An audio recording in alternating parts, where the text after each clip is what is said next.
Hi everyone, I'm Miss Katie from Rockland Public Library, and this week we are reading Rosie, Revere, Engineer. Does anyone know what an engineer is? That's someone that builds or designs or works on machines. You might even be an engineer from time to time if you build things at home that move. Maybe you've built a car, or maybe you've used a lever at home. Then you might be an engineer too. Let's see what happens in Rosie, Revere, Engineer by Andrea Beaty and illustrated by David Roberts. This is the story of Rosie Revere, who dreamed of becoming a great engineer. In Lila Greer classroom at Blue River Creek, young Rosie sat shyly, not daring to speak. See her other classmates? Looks like they're all singing, but oh, there's Rosie with her mouth closed. But when no one saw her, she peeked in the trash for treasures to add to her engineer's stash. And late at night, Rosie rolled up her sleeves and built in her hideaway under the eaves. Whoa, look at all of her treasures. Alone in her attic, the moon high above, dear Rosie made gadgets and gizmos she loved. And when she grew sleepy, she hid her machines far under the bed where they'd never be seen. Look at all the projects she's working on. What do you see? I can see an airplane and a skateboard, an owl. There's so many things to look at on the page. When Rosie was young, she had not been so shy. She had worked with her hair swooped over one eye. There she is. And made fine inventions for uncles and aunts, a hot dog dispenser and helium pants. The uncle she loved most was zookeeper Fred. She made him a hat to keep snakes off his head. From parts of a fan and some cheddar cheese spray, which everyone knows keeps the pythons away.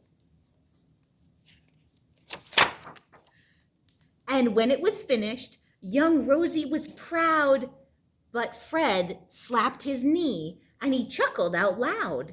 He laughed till he wheezed with his eyes filled with tears, all to the horror of Rosie Revere, who stood there embarrassed, perplexed and dismayed. She looked at her cheese hat and then looked away. I love it, Fred hooted. Oh, truly I do. But Rosie Revere knew that could not be true. She stuck the cheese hat on the back of her shelf, and after that day kept her dreams to herself. And that's how it went until one autumn day, her oldest relation showed up for a stay. Her great-great-aunt Rose was a true dynamo who worked building airplanes a long time ago. Here she is. She told Rosie tales of the things she had done and goals she had checked off her list one by one. She gave a sad smile as she looked at the sky. The only thrill left on my list is to fly. But time never lingers as long as it seems. I'll chalk that one up to an old lady's dreams. Here she is, telling her stories. That night, as Rosie laid wide-eyed in bed, a daring idea crept into her head. Could she build a gizmo to help her aunt fly? She looked at her cheese hat and said, No, not I. But questions are tricky, and some hold on tight. This one kept Rosie awake through the night. So when dawn approached and red streaks lit the sky, young Rosie knew just how to make her aunt fly. She worked and she worked till the day was half gone, then hauled her cheesecopter out onto the lawn to give her invention a test just to see the ridiculous flop it might turn out to be. Oh, it sounds like Rosie doesn't have very much confidence right now. Whoa. Strapped onto the cockpit, she flipped on the switch. The hella-o cheesecopter sputtered and twitched. It floated a moment and twirled round and round, then froze for a heartbeat and crashed to the ground. Oh no. Then Rosie heard laughter and turned round to see the old woman laughing and slapping her knee. She laughed till she wheezed and her eyes filled with tears, all to the horror of Rosie Revere, who thought, "Oh no, never, not ever again will I try to build something to sputter and spin, or build with a lever or switch or a gear, and never will I be a great engineer." She turned round to leave, but then Great-Great-Aunt Rose grabbed a hold of young Rosie and pulled her in close and hugged her and kissed her and started to cry. "You did it! Hooray! It's a perfect first try. This great flop is over. It's time for the next." Young Rosie was baffled, embarrassed, perplexed. "I failed," said dear Rosie. "It's just made of trash. Didn't you see it? The cheesecopter crashed."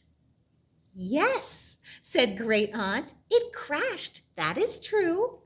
But first it did just what it needed to do. Before it crashed, Rosie, before that, it flew."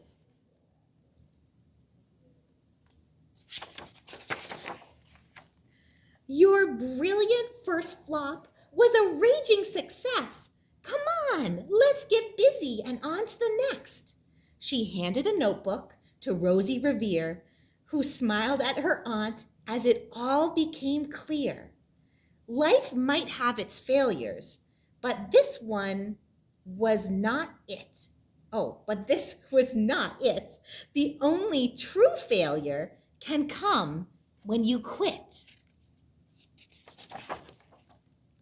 They worked till the sun sneaked away to its bed, and Aunt Rose tied her headscarf around Rosie's head and sent her to sleep with a smile ear to ear to dream the bold dreams of a great engineer. There they go, making changes, fixing the problems they had before, and trying to make a better next try. At Blue River Creek, all the kids in grade 2 built gizmos and gadgets and doohickeys too.